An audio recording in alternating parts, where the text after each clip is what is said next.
Hello, gamers! Welcome to Games and Feelings, an advice show about playing games, being human, and dealing with the fact that those games will involve other humans.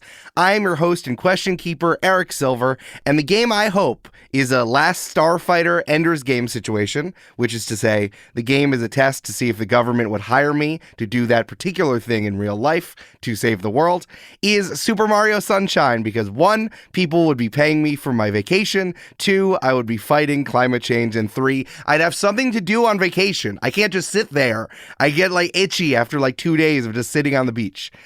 Hey, guest Carlos Maza, what do you hope? What game do you hope is the Last Starfighter Ender's Game situation? Oh, man. I guess it would probably be Hearthstone, because I can just turn my brain off and go into number autopilot addition subtraction mode and do that forever. A close second would be Sudoku. Anything that requires me to turn off my brain and just input numbers, I'm great at, and I feel like that's the kind of thing the government would want me for anyway. Essentially be a human machine.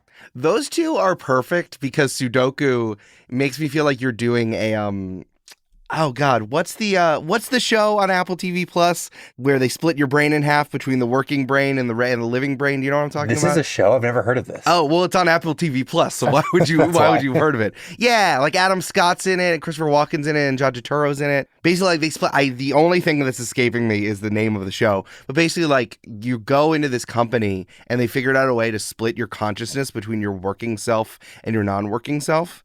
And they kind of have cloaked the work they do at this company as sort of just this abstract idea of numbers. And I like the idea that it's they pull the black hood off of you and they're like, Carlos, you're so good at doing Sudoku, just Sudoku, and it's going to save the national debt. So I have to admit, when you were first describing this, I thought it was a game show, and I thought, this is certainly a fever dream. A game show where they split your brain in between two different quadrants. But now I know the show you're talking about. I also cannot remember the name for some reason, though I was grappling with the ethical dilemma of would I do it to myself. Let part of me just work in the office all day and mess with numbers. And given that I do that on my free time with Sudoku, maybe there's no need to split the brain. Maybe I could just go into an office and work on numbers all day and be happy that way. I had to Google Apple TV Plus shows good Adam Scott, and I found it. It's called Severance. Incredible show. Incredible show. Yeah, so I just like the idea. It's the government. Yeah, you don't want to get your hobbies involved in the government. Yeah, you can't. You don't want to make your passion into a project. And right now, making numbers match each other is my project. So maybe I shouldn't do this for work. No, the only thing with Hearthstone, which I think is a hilarious choice, is once again the black hood is pulled off of you and they're like, Carlos, I'm Agent Mulver, and we're gonna give you back all the money you spent on Hearthstone because it was a government program. That's pretty good. That would be such a boon to my financial well-being, given how much that game has sucked out of me. But also, if I could have the hours back, I would appreciate that too. I think I need that more than the money. We're still working on a way to refund you for the time. That's fair. I'll do time. Maybe that'll be my retirement package when I turn 80. Yeah, the deep state actually are wizards who use cards to defeat each other, and that's what globalism really is. I will say the way that game has a hold on not just my attention, but the way that my brain starts thinking after a while is truly wizard-like. It does feel like being under some kind of an enchantment, so that would not surprise me. Is there a gambit for what Hearthstone is, or is it just because Magic the Gathering is wizards are doing the thing, is kind of the meta narrative. I mean, I have also played Hearthstone, but is it just a Gwent situation where it's a fun card game you play at a bar? I think that the assumption is that you are one of the badass heroes playing a card game about Hearthstone in very meta. You are playing a game about cards in the world in an actual tavern. Which I think is a cool idea. But as the game gets more and more complicated, I feel like the tavern thing falls apart. In what tavern do you have a Death Knight summoning the dead to fight in a card game? And also the card game's mechanics are so complicated that no human could actually keep up with them in a real world. So I think it's a loose premise that is falling flimsier as the expansions go on. Oh, especially the expansions. Imagine this bar that needs to change their decor or has a month-long festival going on. It's hey, we're doing a music festival this month. All the drinks are music festivals. I've been killing wolves for 2 years. Let me sit here, please. And they're like, no, you get double drinks if you do a magic spell. I gotta say though, as silly as the premise is, opening the game and hearing the like sound of tavern laughter and having a host greet you, welcome back to the tavern, is like an incredibly effective way to keep someone, especially someone who's up at like 4 a.m. by themselves, feeling like they're in community even when they're not. Oh, for sure. And that's why the government's giving you back the 5,000 American dollars you've spent on Hearthstone. Carlos Maza, I'm so happy you're here talking about games and not anything else. What else could we possibly talk about? Absolutely not. There's nothing going on in the world. Absolutely not. Carlos, where might people know you from, or people who don't know you?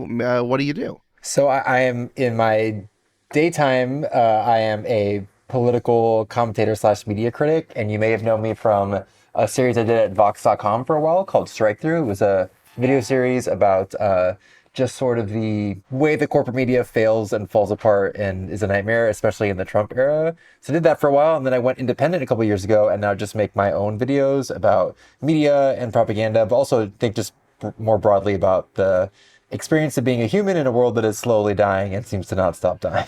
Yes, that real true. And a follow-up question.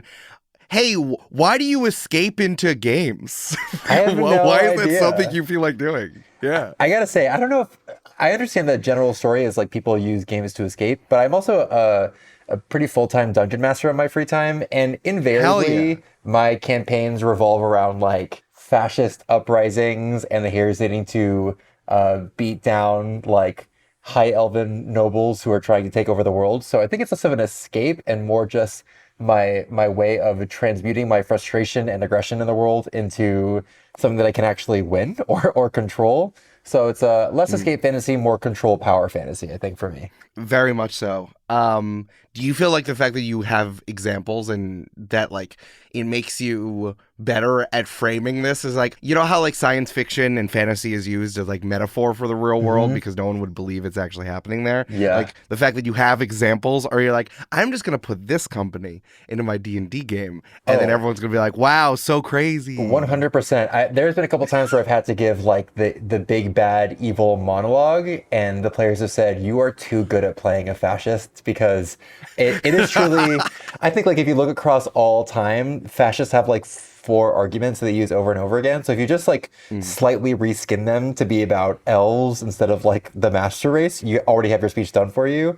And I think because I spent so much time watching Fox News, I like also know how to make it fun and exciting to watch. Like I know how to do the pageantry of fascism. So I enjoy being able to play into the dark side and like show how easy it is to replicate, but I more enjoy watching my players get irritated and then just like try to kill the fascists as hard as they can. And that's really fun to watch. From like a little bit of a media crit perspective, I feel like I have so many questions for you about like what's going on with like Wizards of the Coast and the fact that Pinkerton still exists, which is just fucking wild. I don't know. I mean, the fact didn't even have this question prep, but I want to know, like, is it wild that like our game companies now are using the Pinkertons instead of like the U.S. government? What do you think about that? It's really wild. I have not seen a company engage in as many unforced errors lately as Wizards seems to. Like, especially in 2023, for sure.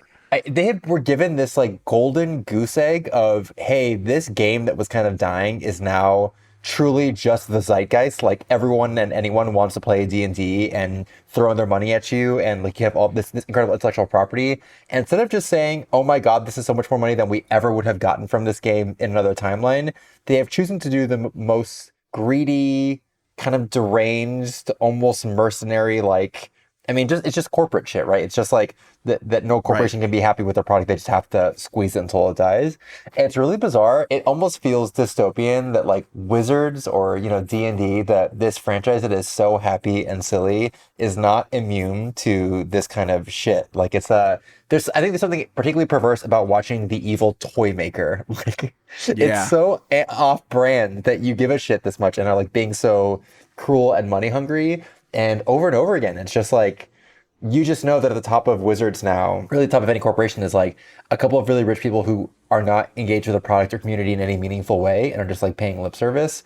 But it's just such a bummer, man. Like we should be living in the golden age of nerddom and like fantasy tabletop, especially for a game like D&D that is so anti-consumer. It's like you don't need anything to play this game to have to be having this conversation alongside it and like alongside the Critical Role stuff and all the Amazon stuff. It's just Yes. it just feels really bonkers. It just proves that nothing good and pure can stay. Everything eventually gets rotten by the long arm of corporate capitalism. Absolutely. I mean, it's funny. I read like a book about the history of OSR, which was the company that Gary Gygax founded, that Wizard of the Coast eventually bought, and then Wizard of the Coast was bought by Hasbro. Yeah. And it's just like, he was fucking around too, but he wasn't like a lich businessman. He was just like a guy who didn't know what he was doing, which is not like better necessarily, but it certainly isn't like patently evil and obvious. 100%. And like they're also just saying it in their quarterly reports. Their 10Q just come out, for those of you who don't know. My wife is used to work in financing, so she tells me all about this stuff. Like, that's just where they talk about what they're blatantly telling their investors what they're going to do. They just said, we're going to lay off 15% of our workforce. We just have to do it. And if you say so, I guess. Yeah, it's like they're not even cloaking it anymore. They're just saying it in their quarterly and yearly investment reports. Yeah, it's if nothing else, it's a good moment to teach people who might not normally care about corporate capitalism or private equity the way that this kind of thing happens. But no matter how pure your product is, over time, if you have a big enough group of investors or shareholders, they will steer the company into ruin. And especially for something like this, for any creative art where the beauty and joy of it comes from like it being kind of low stakes and giving people lots of room to experiment and make things their own and like be in community with each other. It just, that kind of thing cannot survive under the pressure of an investor or shareholder meeting. Like eventually the bad judgment to make as much money as possible will ruin your art, will ruin your fun, will ruin your joy. And it's a bummer because I think the reason D&D has stayed in the zeitgeist for this long is because it just has a super dedicated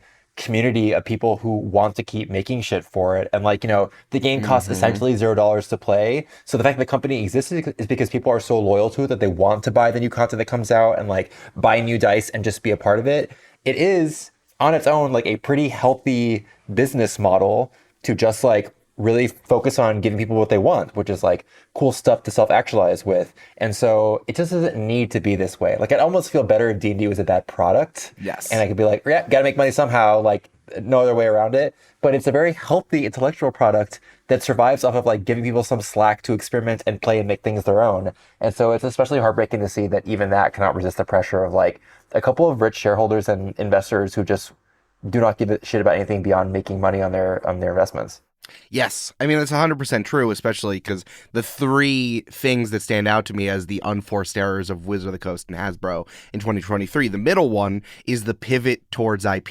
Yeah. That's literally why the D&D movie exists. And we can talk about whether or not it's good or not. I thought it was a solid 6. Amanda, my wife, walked out because she was bored a third of the way through. But it's like they're blatantly saying, it's like, we don't really care about the publishing games business is bad and not a growth sector. Yeah. We're going to try to turn Dungeons and Dragons into Harry Potter or Lord of the Rings. Said that explicitly in an investor call. Jeez. So it's like that's totally true. And then on the two bookends with the open gaming license massive fuck up that happened in the beginning of the year and sending the Pinkertons to a man's house because he accidentally got some cards 2 weeks early, not by his own, literally by accident. Yeah. You're just trying. It's like there are people in a boardroom saying, "How are we have to make an example of them." Yeah. And then that's where it is. So you're 100% correct. It's almost like, sometimes I struggle when I'm writing villains for D&D because it feels like, no character should be just so plainly evil and stupid and greedy. Like, it's kind of uninteresting when a character is that way. You want your villains to have, like, some compelling arc or motivation. And they look in the real world and they're like, no, dude, villains are just boring and stupid and greedy. And, like, it's not that complicated most of the time. There's not some grand narrative of why Wizards is acting this way. It's, like, the most basic, boring, kind of heartbreaking answer is the obvious one. And the only real answer is to, like, get access to a level 9 wish spell and blink these motherfuckers out of existence, hopefully. Very Just true. to rewrite the fabric of reality. Yes, it would be so much more palatable if, like, 2 years from now, it was like, oh yeah, Chris Cox was a red death wizard. Please. Turns out what he wanted it to the end of the world. The D&D movie was a cry for help from the movie team trying to tell them the same thing was happening. But no, he's just the CEO. He's just a guy. At least if he's a red mage, Jesus we have Christ. some chance of counterspelling that shit. But right now, I'm like, I have nothing I can use except frustration. It's a YouTube channel. We make YouTube content. channel. That's There we working, go. Carlos. I have one last question before we can get into the meat of the show here. I was poking around just because I wanted to get like a good sense of like your YouTube channel and like the stuff that you do. So I found your Wikipedia page, and there's a line in here that absolutely roasted you, and I had to ask you about it. Okay, so there's an early life section. Then here's this sentence. Maza frequently played video games as a child, and video games is hyperlinked, of course. Oh, no. And his mother described him as smart but introverted. And then there are 3 articles citing, Let's go. citing that full sentence. How do you respond? Accurate. 100% accurate. When I was a teenager, a young teenager, my parents famously sent me to a therapist because I had no friends, and they thought that something was wrong with me. And the therapist just said he just likes doing Legos and being on his own, which is 100% true. There's nothing wrong. Damn. I just am deeply introverted, and You need to get that on a banner and hang that in your house. yeah. Fine just likes being alone, just wants to be quiet for a bit and work on something for a long time. It is absolutely true that like if you meet me outside of me making a video or like doing something for work, my default state is at a party, very quiet, in my mind trying to theory craft a new D&D character and not being that talkative. So it's gotten better over time, I would say. The more public facing my job is, the more extroverted I become. But certainly my ideal state, my like cryostasis state, is me by myself playing a solo game where I'm building a party and being like, this is all I need for right now. I am absolutely tapped out on human interaction. So true. I'm not going to argue with that description. I'm surprised there are only 3 hyperlinks. I should add more to it. Just 3 citations to make sure that sentence is ironclad. And then they pull the black hood off of you and say, this is Ancient Mulver. You love being by yourself making Legos. That's why we're putting you in a VR chamber, and you need to assemble the new infrastructure on the moon. It's just like Legos. What you're describing, as ridiculous as it is like not that far from what I feel like every introvert loner kid's fantasy, which is that at some point, some powerful organization, whether it be Hogwarts or the CIA or something, picks you up and says, all the stuff that makes you a weird loner is actually very special, and now you're the superhero. That's like every superhero fantasy, I feel like. It's like the nerd becoming popular. So yes, I hope it's not running war games or anything like that. Right. But I have to say, if you had told teenage Carlos, like, your introvert ass self has access to some superpowers that makes you special, I would have been like, yeah, I knew that the whole fucking time, baby. I've been waiting for this moment. Where have you been? Yeah. That's why everyone's so jump scared by all of the blatant racism in Ender's Game. Like, we don't remember that point. We're like, oh no, I can't believe I was playing a video game and then I get to save the world. That's incredible. And all the girls at my space military academy think I'm neat. Like, and then we're like, oh, there's so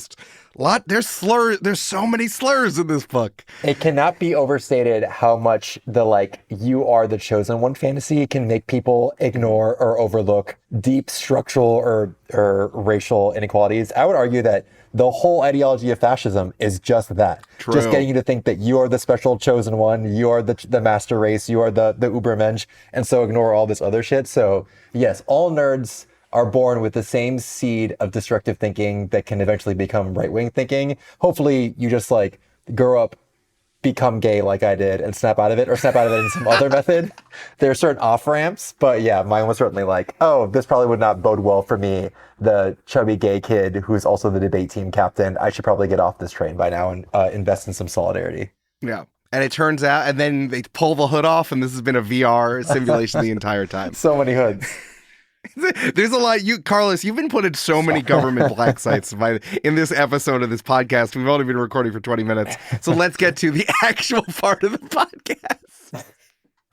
All right, Carlos, we're going to do games that are giving us feelings. This is where we talk about a game or some sort of game-related thing that we've been dealing with, and we're going to talk about our feelings about it. All you have to do is share your small experience with it, and you got to give it like an adjective, like you're making a live journal post. Mm-hmm. You got to make sure each one has a feeling at the bottom. Would you like to go first, or do you want me to go first? I can go first. Please, go ahead. I have been, as a side gig, teaching D&D to young kids. So every week I teach a group of 8 to 10-year-olds and like run them through a campaign and play with their characters. Super young. I thought you were going to say like 13. That's awesome. I have done the birthday parties for 13-year-olds, and that's great because they're just like so awkward and anxious. And I feel like a nervous teenager really benefits from a game that just says do whatever the hell you want. I would say an 8 to 9-year-old has a different kind of game they need to play. And so I've gone from being like a high fantasy, kind of gritty, magical realism DM to literally anything fucking goes, whatever you want, let's roll with it, and like kind of surrender the plot.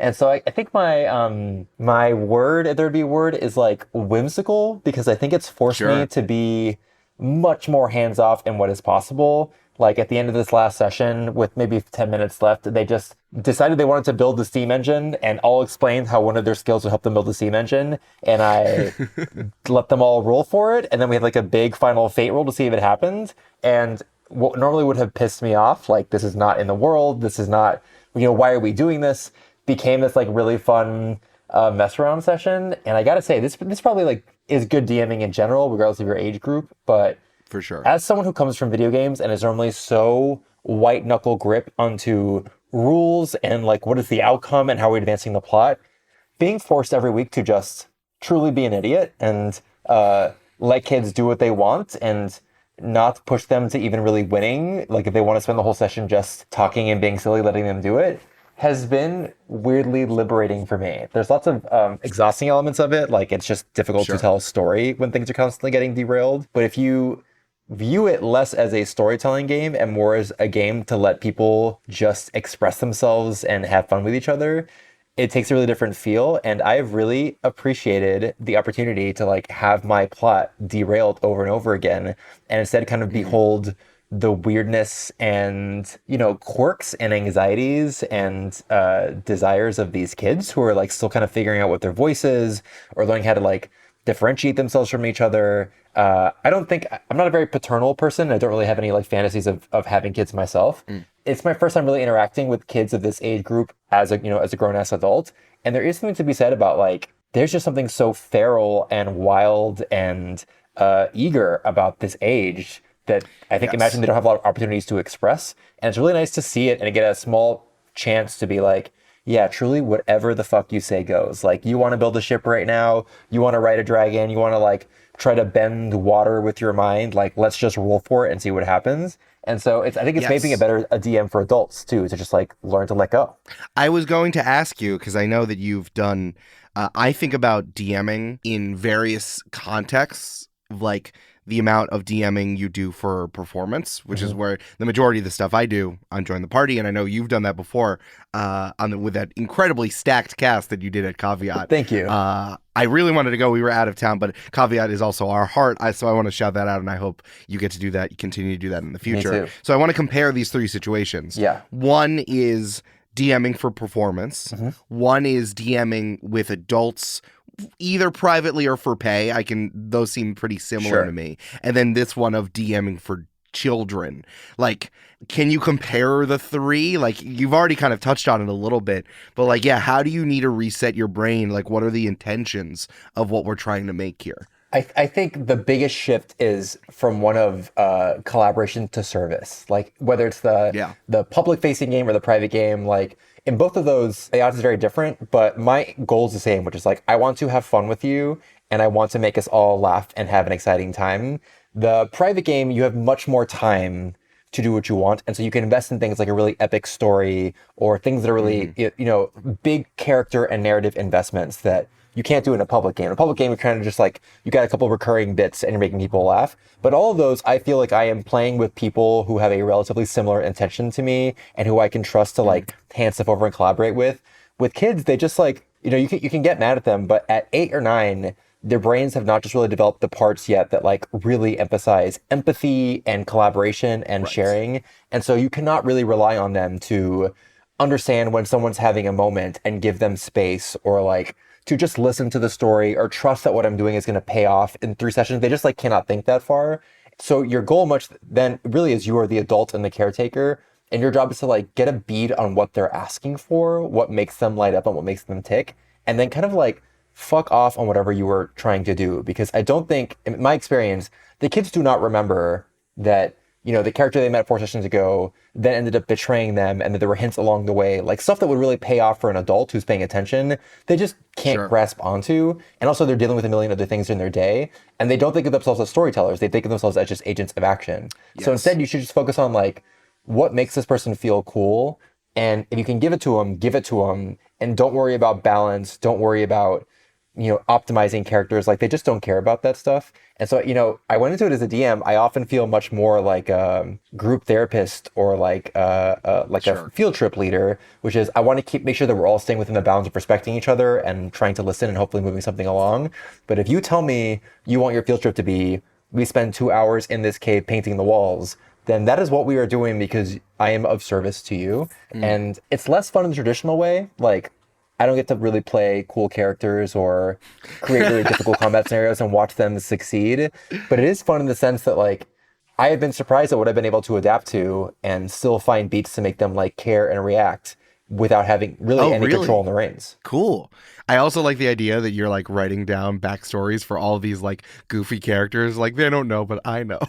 Truly. It's like Sir Figglebottom. He has a really rich inner life, and he would have turned if this had happened. I think I make the most amazing NPC you could ever want to encounter, like a massive magical drag queen, and they're just like, we just do not care if we want to talk to the goblin again. I made the mistake of giving them an imp in a bottle as like a random magical item, and the way that we have burned hours of this campaign talking to the imp in the bottle, the imp now thinks that they are all gods, accepts gifts from them, like worships them all. Like, it's become the entire game. And who gives a shit if we don't get to the final boss? They will remember the imp for like the remainder of the year. And that feels like a success. To get a kid to feel really excited and enamored about a fake thing like that is really difficult to do as an adult. Especially an adult they don't really know that well. And so if you can pull it off, that to me feels like a bigger win than a great combat encounter. I don't think that that's different than, like, private games or just trying to make each other laugh. You know, I think that, like, just making content might have, like, burned our brains a little bit, because, like, you're not even doing it necessarily for your players there. You're doing it for, like, an unseen audience or a seen audience who's directly laughing at what you're saying. But it's like, you know, if I was playing a private game and I should have put an imp in a bottle there to see just, like, if they would do it. And, you know, honestly, like, when I do a character who shows up 4 sessions later who turns on them, half of my players are like, "Who is this?" 100%. So it's like, and it's I don't know. Like, I think the thing you're explaining, I'm realizing the premise of my question was a little flawed. That I feel like it's like private games and public games are just the only two things. Regardless, you just do what you're just trying to make everybody laugh at the table instead of like an audience consumption product that theoretically needs to be cogent. Yeah, it's nice. The reason I got into D&D really is because I was making these like public-facing videos about politics, and I felt so much pressure to execute it perfectly and be really likable and be really like not fuck up and not have any factual errors. And what drew me to D&D is like, if I mess up, no one has any idea, and the game just keeps rolling. Yes. And so, you know, as much as I love doing it, I've been kind of wary about doing any kind of public-facing D&D stuff, because I don't ever want to feel the perfectionist pressure to tell a great story. And yeah, you're right, that the beauty of the private game is we are all agreeing to be like idiots with each other. And it's really low stakes in that way. And if you have nice players or generous players or players who, you know, heaven forbid, have DM'd before, they are there to not protect you from failing, but to help you when you fail and be like, cool, I will not pick up this story. And that's sort of the sweet spot, the beauty of it. Yeah, just like kind of, I want to let go of my problems while the 8-year-olds don't have problems. Yeah. It's like, I want to be on the same plane. Yeah. The 8-year-olds do it instinctively. The adults are trying to get back to a space where they can act like idiots and not leave that encounter feeling like, oh God, I act like an idiot. The kids leave with no self-consciousness at all about what they've done, where the adults sometimes need reassurance, like, hey, that was really great. I'm glad you took that time for your character. Like, that was a great scene. Same, me too. Me too. Yeah. I also need that all the time. Oh, I have now made a rule where at the end of a session, I get to just ask my boyfriend, "Was that good? Can you tell me that was good? Please tell me that was good." And it's Yes. DMing is a very emotionally and artistically vulnerable thing. So yeah, you need a lot of it. Yeah, it's like I spent a lot of time teaching. Like I was a high school English teacher for a little bit, and I was also like a camp counselor. And there's something about DMing that's like you're doing that, but imagine you're also juggling the entire time. And people have seen videos of jugglers, the best jugglers in the world, Yep. and they're like, but that guy with long hair who wears the vest, you know, he can juggle 10 swords at the same time, and you're juggling four bowling pins. Yes. The only thing I can equate the feeling to is when I was in college and I would go to debate tournaments and spend like 10 hours debating in front of an audience. That the feeling after you're done, which is like all of your adrenaline is tapped and you just completely emotionally crash and cannot talk to anyone. It's the same thing. And you're right. It's the like, I am operating at the absolute max of my capacity. And all you really know is how I fare compared to other people who are really good at this and like have more time to do it. Yes. It's really vulnerable. You do just need someone to, at the end of it, pat your head and be like, that was really great. I'm glad that you did it. Because otherwise, I think you kind of burn out or start to just like spin out into self-doubt. So yeah, having DMs need to have post-session check-ins and feel emboldened to ask your 100%. players, was that good? Did you like that? Are you still my friend? That's a very reasonable thing to want to hear afterward. If you can add on, like, I can't believe you did that, I would not have been able to do that. That's just the cherry on top. We need it. That. I am 5,000% in. Yeah, it's so scary when you're just kind of on your own improving, and to have players just say, I didn't see you sweat. I'm shocked and I could not have done that. Because in your mind as a DM, all you're thinking is they see that I'm fucking up. They know I'm making this up. They know that I'm spinning out right now. So even if you can see the DM sweat, just say, damn, you really kept your cool. You're a master. Yeah. That's like kind of all we want to hear. Yeah, 100%. Very much so.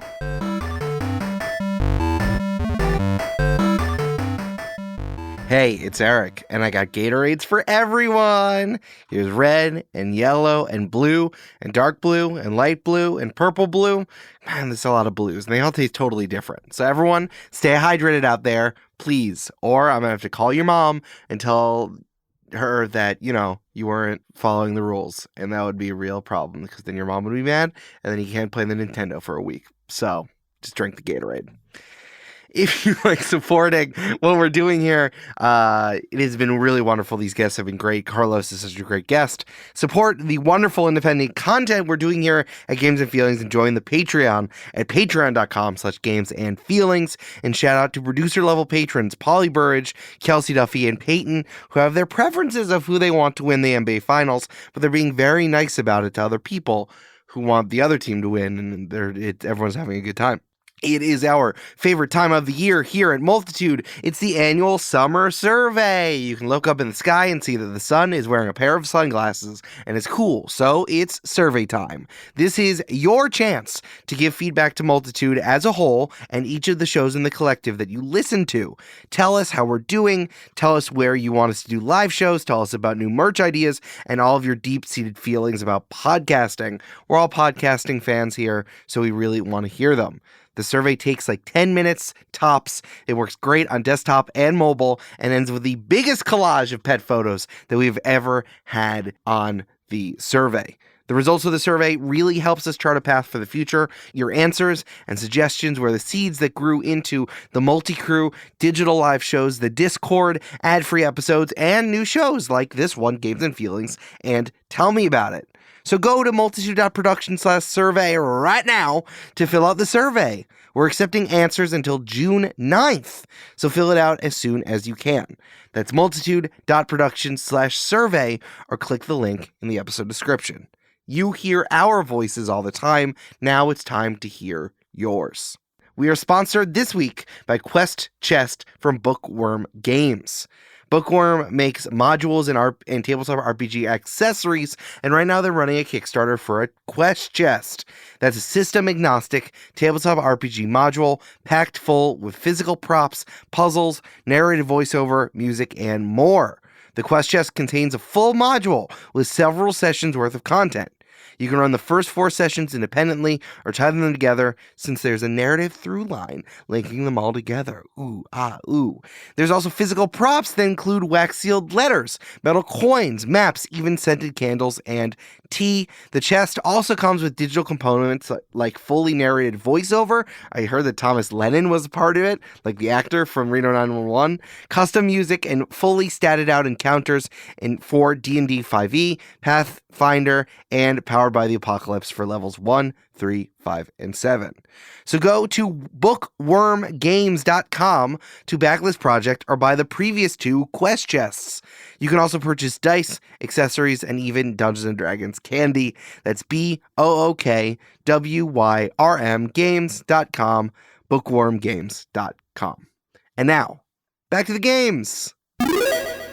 That was incredible, Carlos. Thank you. That was great. I will quickly say mine, which is my birthday was 2 days ago. Hey, are you Taurus? Thank you. Yes, I'm a Taurus. Let's go. My best friends are Tauruses. Hell yeah, dude. What I love about Tauruses is that it's so funny that Tauruses are in the spring because I just want to be under a blanket at all times. And 100%. when my birthday comes, then I'm like, it's the start of not being able to be under a blanket season. Yeah. And I always find that in so ridiculously in combat with each other. You're so right. My image of Tauruses in my mind is like on a couch with 18 blankets, a fireplace, and like grapes being lowered into their mouth, just like the kings and queens of luxury and nesting. Yeah. And it is unfortunate that it happens right at the beginning of like fuck around and go out season. As an Aries, I feel very in tune with like when it's my birthday, people are getting feral and like charging into the wilderness again and like starting to hang out outside. But you're right, the Taurus season is Taurus should be like November or October, like the beginning of hibernation. October, season. yeah. We had our wedding. I got married last October, and we did it literally on October 15th to change our anniversary to October instead of July. Really, because we're like, no, we want it to be fall. We want to be under blankets. This is when the good stuff happens. That is really smart. I think my boyfriend and I's anniversary is like October 7th, and it feels incongruent to us. I'm just gonna force a wedding to be in like April or March or May. Hey, everyone should move their wedding to when they feel their most vibesy. Yeah, great I idea. also didn't know that like October was like the most popular New York State wedding season. I thought all of it is still the summer. So it's like, oh yeah, we'll do it right in the middle of October. And then all the venues were like, and we're like, what? And we're like, we didn't know it was this popular. That is really surprising. I wonder why it's October. I feel like if you're going to have a summer wedding, you're going to do it somewhere else, like not in upstate New York or whatever. That's very fair. Anyway, this is because we're adults talking about games. We're talking about this instead. So the thing is that I want to talk about is I feel very like grounded in that. So my birthday came up and I really like getting presents for people. I think it's a good way that's like, I know love languages are bullshit, but also it's like, I like doing it to other people. It's a good way. I feel like I'm good at it. It's a good way for me to like demonstrate to people that I know about that I might care about them. And my family always like asks me, hey, what do you want for your birthday? Tell me exactly what it is and I'll buy it for you. And I'm like, please just think about me for 2 seconds and get me a present, please. My brother has gotten very good at this, but my parents still are not good at it at all. So recently I got presents lately, and man, I just feel I feel like my friends are and are getting to be very good gift givers, but also I feel very good about myself that my interests are so obvious that someone can get me the presents. So I ended up getting a lot of games related presents, one of which was like a 2-tone N64 controller, because I recently bought myself like a Grape 64 with because I never had one as a kid. My first console was a Dreamcast. So then I've been accruing controllers lately, and I have like stands, and I love my GameCube, so I got myself like an Orange Spice GameCube controller, and like I got this 2-tone one was was awesome that Amanda got me. And I don't know, I was just feeling really grounded, and like going into 32, I was just like, I'm glad I know myself well enough and people know me well enough that like it's not a mystery of what to get me. Yeah. And I'm happy about that. That's so great. I feel the same way. I just turned 35, and my apartment, like this, I don't really love a lot of material possessions, but the things that I absolutely fuck with are plants. Like you can see next to me, I just have like a whole bunch of tiny plants, which I feel like is very. Oh, that looks incredible! You got to take a photo because Amanda's super into plants. Oh as my well, God, please. happily. And then the other, you're right, is just like little gamer shit. Like it's so nerdy, Yeah. but I just love having like little chests to keep my D&D dice things in, or like little figurines for battle maps and stuff like that. Like it's the kind of thing that I think a teenager, maybe somebody in their 20s would be embarrassed to have out, but this is a huge part of my identity. I spent a lot of time and effort working on this like creative thing, and so I want stuff in my apartment that mirrors it. I have a fan of mine made a sketch drawing of my first ever D&D character, and I have it just like hung up on my wall because if anyone finds that shit uncool or like cares that you have a hardcore interest, like that person is themselves deeply uncool, not someone you want to fuck with anyway. Yes, 100%. Also, everyone knows fan art is the greatest thing anyone could do for us. The fact that we do this, if you can draw and you draw the thing I say in words, you are a fucking god to me. I will lay down all of my crops to you. 100%. The reason I DM is because I cannot draw for shit. So if you can turn, there's no more loving gift than like, hey, I heard what I read your thing and I made you art out of it. When I ran a campaign for my siblings and they got an artist to make a drawing of all their characters and then gave it to me framed. And it is like, to this day, my coolest possession, a memento thing that we did together, and also their way of saying like it was real to us. That makes me like emotional to think about. It's the best thing. Yeah. Caldwell Tanner, who was on the episode recently, from incredible artist and also a player on Not Another D&D podcast. He is incredible artist and also good, very funny. And I'm like, you're the Avatar. It's not fair that you know how to do all these things at the same time. Yes. It's incredibly rude.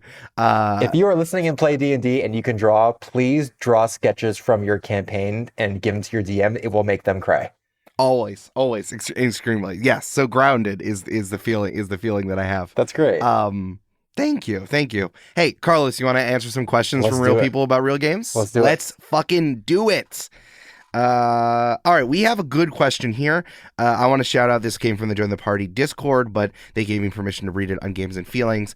And Carlos, I encourage people to write in with like advice names, like a real Sleepless in Seattle situation. But so I think that everyone wrote in with one, but we're also allowed to give them fun names as well, to layer on top. So this is from Our DM is a Ghost, not clickbait. A couple of weeks ago, our DM kind of went missing. He said he'd be on a call and then never joined and didn't answer calls, texts, or messages. Just for nuance, we ended up reaching out to his family later, and they told us that he was dealing with a pressing personal situation.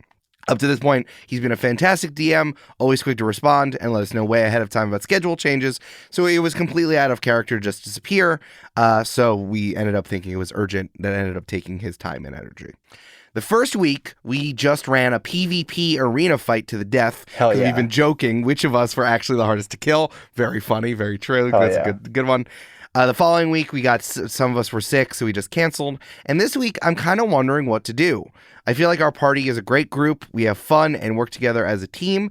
And to me, it at least feels wrong to say, well, it's been fun, but see you never. I've never been in this situation and unsure what direction to go. Do we just transition to other tabletop game things like board games and card games? Do we start looking for another DM? Any suggestions or advice are really appreciated. Woof. This is a tough one.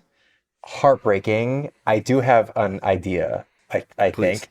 So a thing that I always found really fun when, for whatever reason, the main narrative needs to be put on hold, is to play through a scene in one of the characters' backstories. So it helps them that it does feel like it is advancing the plot in some way or fleshing something out, but it's also low stakes, and like no matter what, you can't die at the end of this because your character still survives. So I think a solid pitch would be to have the group take turns essentially DMing minor scenes from their backstory. Either one where they are involved in as a player, or they're just like, this thing happened to me, I want to play through what it is, the defense of a town, or the discovery of something that helped you find your power, anything like that. It helps you flesh out your character a bit. You are in control of it as the DM, so you don't really have to worry about your character getting murked or anything like that happening. It gives the other players a chance to run a new character from your background, or like play a slightly different class. And then it has the secondary strength of letting you know which of the players is like particularly good or capable of DMing if they decide they want to take over or even just continue one of those one shots as like a mini background campaign. If you don't want to do D&D for this, another thing that I found to be really useful is, have you ever played the game The Quiet Year? Yes, The Quiet Year is great. So I stole this idea from the McElroy Brothers Adventure Zone podcast, but they did a thing before one of their seasons where they just played a year of The Quiet Year, and that year became sort of like the core lore of their campaign. Like, how did this campaign... And the McElroys took that from Austin Walker running it in Friends of the Table. No way. Yeah. And Avery Alder on their own is incredibly talented, and I love that game a lot. I think that would also work really well. This is you literally have activated one of my trap cards that I'm now turning over. Let's go. And now I'm using Mirror Force. The only thing with this, and I think actually this would work here, is that a quiet year is supposed to be temporary. It's not actually supposed to be world building. It's about creating a civilization, and over 1 year that gets wiped out at the end. So I think that this would work really well for that specifically. If you want something to feel like a little more ephemeral, is the word I was looking for, ephemeral, that doesn't directly deal with the thing and like is tangential but does not start to lay things down. Because I think that the whole point of The Quiet Year is you go hard in it, and then you're supposed to go hard in it, and then it's supposed to disappear, like, you know, like a sand art. For sure. It's a really good way to like get people who don't think of themselves traditionally as world builders to build a really rich world. And even if you don't want to actually play The Quiet Year and have the wipeout mechanic, just the idea, just the mechanic of like, we each take turns adding something significant and potentially harmful to this and then adapting to each other, is like a really, I find to be an incredibly useful shortcut for creating the sense of history in a world. And so I think, you know, if you're thinking that DM's going to come back, it's like you're right, there's like a very low stakes, like this town gets wiped out anyway. But if not, you already have yourself kind of like the beginning of a new campaign or a spin-off that still feels like it's in the same world of the first one. So I think stalling out a D&D can be a really fun creative tool to be like, what other branches do we have here that we can keep going that doesn't feel like a forced or hard reset? Yeah, I love world building games. I didn't even think about that because I personally am a massive fan of it. There's also like, oh, did you say Street Magic, which is one about like really trying to flesh out a world. I've created a few which are kind of like hacks of that you can use directly for putting into your campaign. I can link in the episode description. Carlos, you literally activated my trap card. Let's I want to talk go. about this all the time. It happens. Yeah, I created like 3 short world building games directly for putting into campaigns. And you can just buy that for $5. It's as a PDF. It's super cheap, and support local game designers in your area. I wonder. Yeah, I think that the fundamental question here is: do you think this guy's going to come back, or how long it's going to take? Because I think like there's nothing wrong with just starting something else, because it's like the question asker included a lot. I'd asked some follow-up questions about what's going on with the DM, and I kind of threaded in a lot of the understanding from the party that like he didn't abandon them. There was just like a lot of emergencies, and he could not use brain power to get on Discord and talk to us. So if you want to like respect his artistic or dungeon master work here, I can see putting it aside and then not wanting to deal with it for the time being. I think you touched on something that's really important, is like, I really think one of you can step up and run games.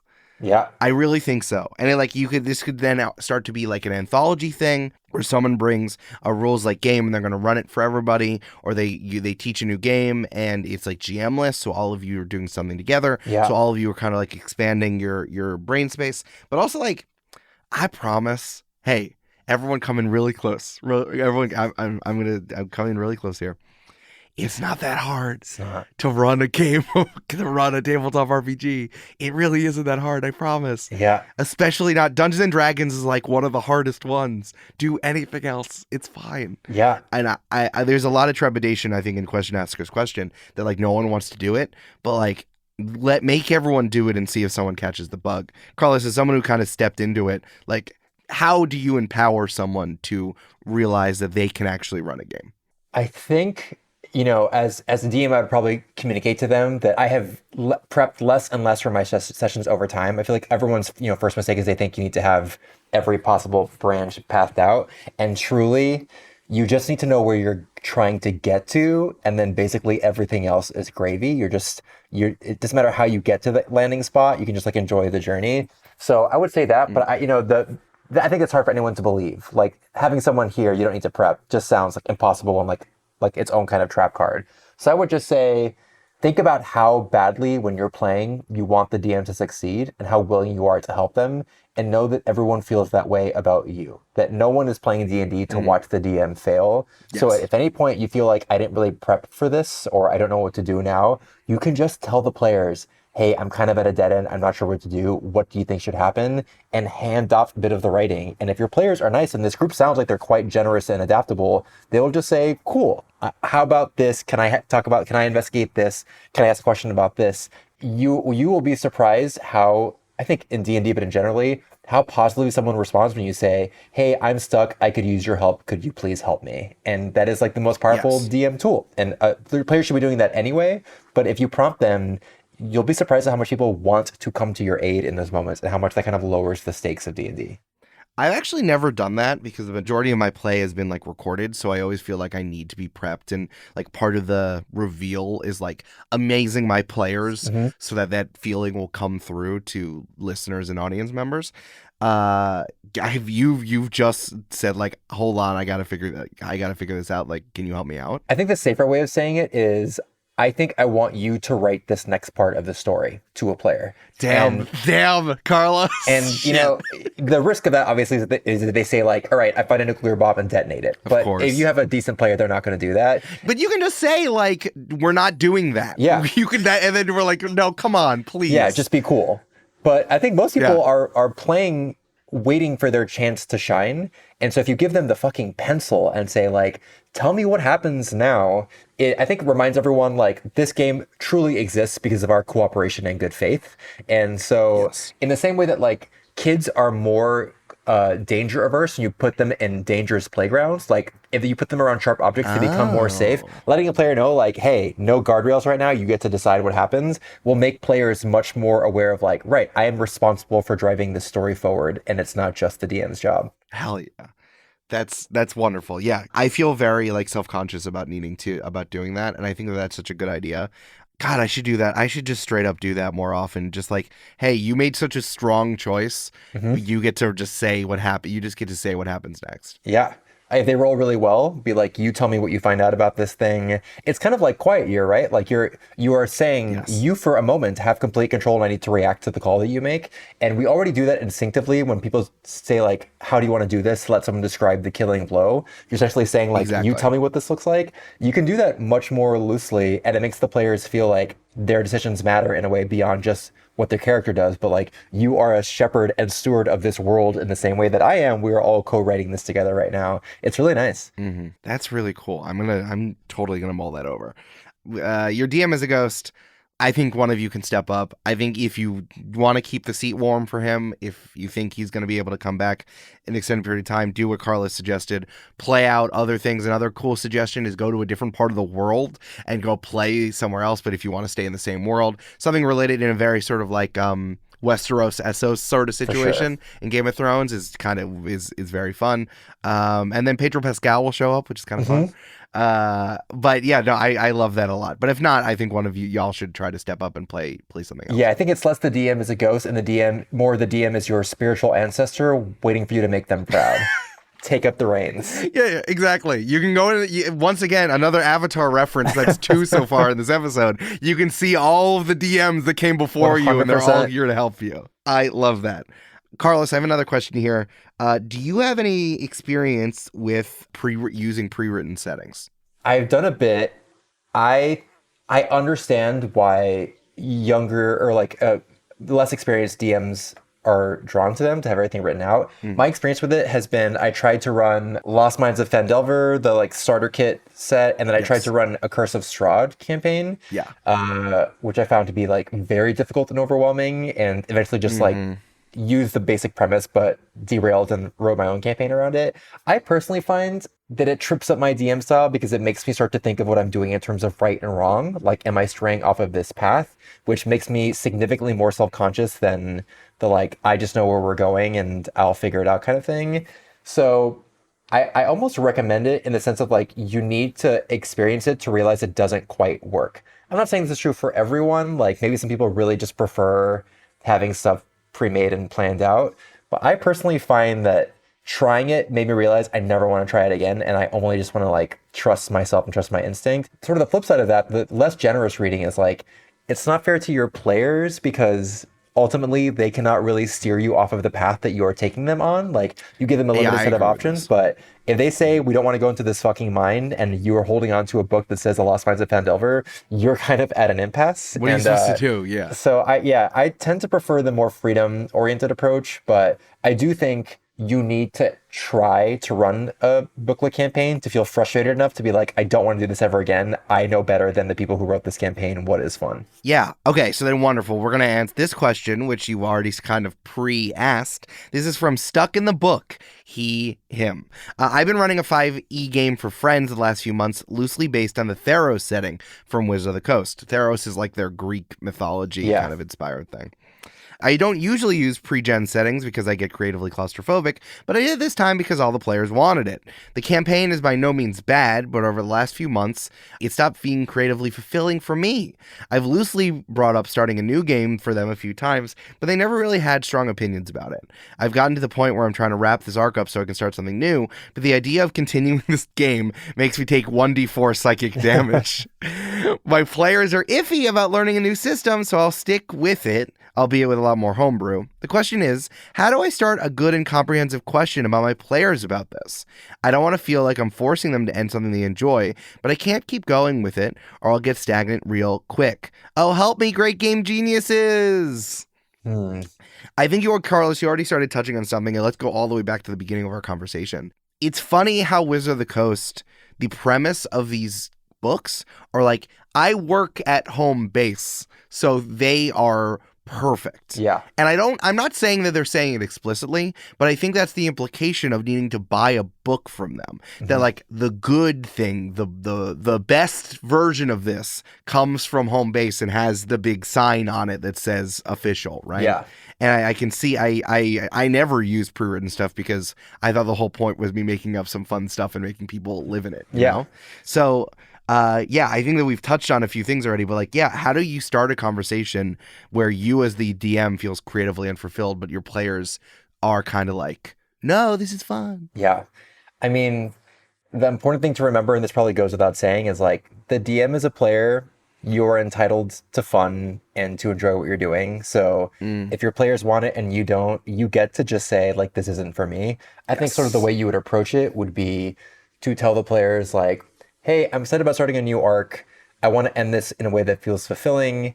What do your characters really want? Because I feel like sort of the easy way out of a boring setting or a boring mechanic is like, the only unique, really exciting thing is what are the characters' motivations? So in a way, it's kind of like saying, you tell me how this story ends, but getting a sense of what would make each of the characters feel fulfilled or what they want the sort of like ultimate test of their arc to be will make them feel like they are writing something that is homebrewed as opposed to you are. And it will probably be more fun because once they have decided what they want the general arc of it to look like, you get to decide literally everything else, the mechanics, how it happens, the pacing, the characters. But I guess my short answer is trick them into writing you out of the book. Say, how do you want this to end? What do you want it to look like? And that way they can't complain, right? They have what they want, which is the setting, but they need to decide how the story concludes. So that way you are forcing a conclusion, you are forcing one that is based in their characters, which kind of happens divorced from the setting. And because they are saying what they want, you now have kind of permission to leave the book behind a bit and say like, all right, well, this book does not account for your character arc, so we get to leave this behind a bit. And then, if they're really unwilling, I think it's your job to be like, I'm just not having fun. I would like to wrap this up in a way that's accessible, but also if this is really not working, then maybe we don't need to play this out to the very end. If that happens, it sounds like it's more of a friend issue than a book issue. Like they have to respect that you're putting a lot of work into it, and if it's not fun for you, you get to just call it. Yeah. Something that I've thought about a lot lately are like, because we're all playing tabletop RPGs, you think that like we're all copacetic and like, well, if you had a problem, you'd say it out loud. But that feeling of needing to say it out loud, the feeling of like thinking you're going to break the peace by not saying something out loud is something that's so ingrained into the types of people who want to play a cooperative game together.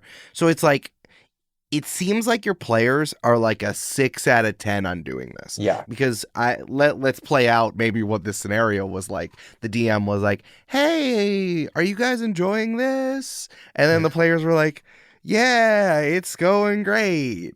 And like all one thing has to happen. It's not like you're gonna be like, "Hey, I'm not having fun," and then someone's like, "Shh, no, we're finishing this." Yeah. Like I can't imagine that's going to happen. So I 100% agree with you, Carlos. And I think that all you have to do is say, "Guys, I don't want to do this anymore." And don't surprise them. You can do it at the end of a session. Do it on an off day. So it's not like instead of doing the thing you were supposed to do, we're going to talk about feelings instead. You just got to do it. And then I think that they'll probably be okay with it. Yeah.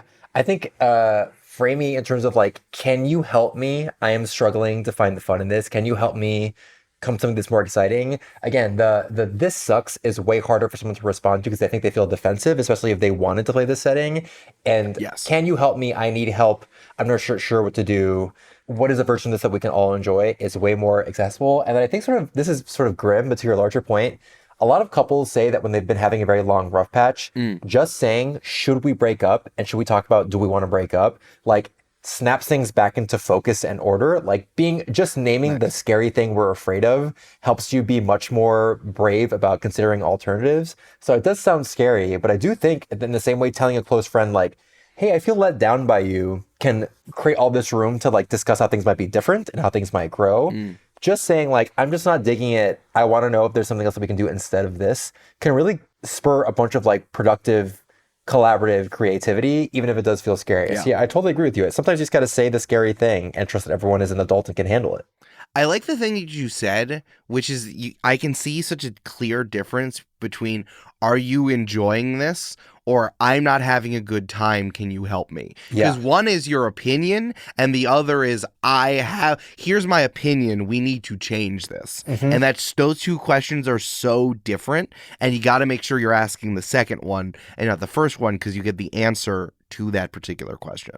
Yeah, you are in the question reminding your players that you are committed to doing something with them. Like, you do like them and you do like playing with them. You just need them to take a bit of the lead. And if you're the DM, I think sort of the problem we all fall into is like, we just think that everyone's fun is solely our responsibility. And it's just not. You do a lot of the work, but if people are not having fun, it is because they are not contributing to a game that they're enjoying. And it is very difficult to maintain fun if it all falls on one person. If you are constantly in the job as a DM of saying like, go here next, do this next, and the players have no motivations or are not like driving the story in some way, it becomes very not fun. It feels like work as opposed to passing the ball back and forth. So in every respect, I think you are empowered as a DM to be like, hey, I am also giving my time here. I'm putting a lot of work into it. I would like you all to put some work into it. Here's the thing that I would like you to put some work into. And it can be really nice for players to remind themselves that their DM is a human who's putting a lot of work into it and like gets to have feelings about the game too. Yeah. And you have the perfect fall guy. It's the fucking book. It's the book. Just blame Wizard of the Coast. They're going to stumble into a new PR problem at some point. Blame the book. Yeah, it's the red mages at Hasbro who are just like ruining our fun right now. And we need to come up with some ritual to banish this shit. Hey, the CEO, Chris Cox, he's actually been trying to blow up the world, so I'm trying to boycott buying their stuff. That's the best I can do. Yeah. Man, it would make everything so much better if all of the worst things going on in our world right now is like, oh yeah, the red mages. Yeah, I guess we should probably boycott that for sure. I just want everything to be linked to one evil entity that we can all ignore. But unfortunately, I think capitalism works much more messily than that. Exactly. Yeah, the Met Gala theme was red mages, and I just didn't want to go. Wait, that would actually be like I know the red mage has a cat, but it still makes me feel weird. I'm not a Met Gala person, but if they announced that their theme one year was just like Lich or Dark Arts, I would absolutely be on Twitter all day just watching and ranking the costumes. That would get me bad. This year's theme was Karl Lagerfeld, who's just like worked for Coco Chanel and like massively fat phobic, terrible person. And then you're just like, wow, Doja Cat went as a cat because Karl Lagerfeld had a cat. It's so banal. It's like, no, actually, Anna Wintour's theme is lich, so we're going to push back on that a little bit. She doesn't want to die. She wants to end death, and that's bad. What if like Anna Wintour's theme was just like multi-class? I would absolutely lose my mind. If it's just like, can you serve martial and magical in one look? I would freak out. I mean, even just on Drag Race, like if we just had one runway on Drag Race that was like frontliners, I would lose my fucking mind. It's the D20 Bowl. Come on. Oh my God. Could you imagine? Carlos, we have to end the episode or we're going to talk about this for another hour. The trap cards are going off everywhere. Bussy Queen starts making D&D like analysis YouTube videos. Like, come on. We're having a fever dream right now. We need to pull ourselves back from the brink. That's the only way to get us on Paramount Plus 100%. is if All Stars ended up being like Dungeons and Dragons themed. That'd be pretty tight. Oh my God. I'm just thinking of like all the dumb puns now, and my brain's gonna turn into mush. So yeah, we should get off of this. Carlos, you could be giving those jokes to Ross Matthews. That would be perfect. The hilarious Ross Matthews reading my jokes. I can't imagine. So Ross, what's your AC? Oh, I don't know. I go to AC and I hook up with a bunch of guys. Oh, Atlantic City? No, that's not what I was talking about. Wait, that's really good. That's just off the cuff. Hire us. Yeah, let's get us on retainer and start drafting now. This is gonna happen for sure. We're manifesting it. This is what I'm using my wish spell on. World of Wonder definitely listens to this podcast, so they'll definitely be hitting us up. Can't Absolutely. Wait. Hire.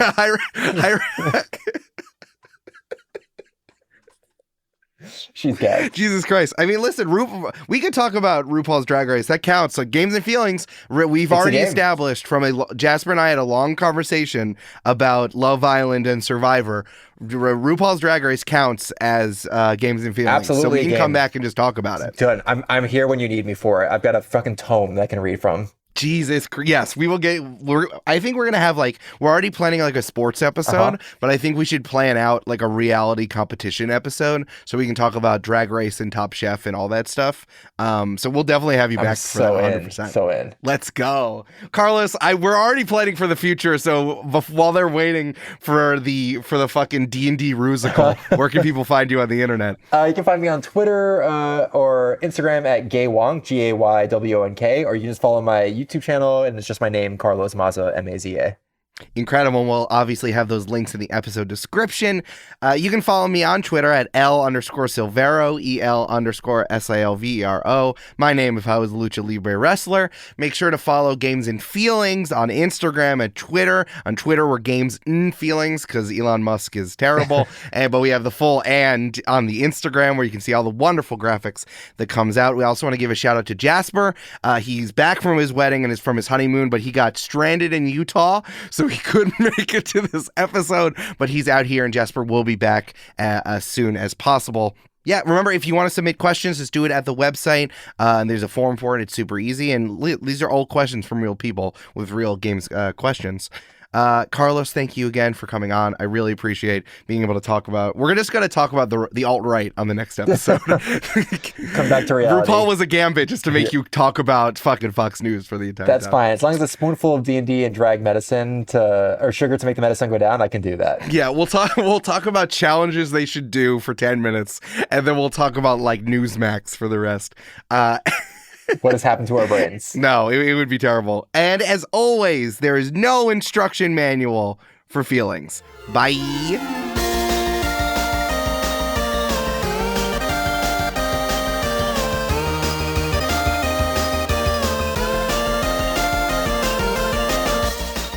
Games and Feelings is produced by Eric Silver and edited and mixed by Mischa Stanton. The theme music is Return to French Toast Castle by Jeff Bryce, and the art was created by Jessica Boyd.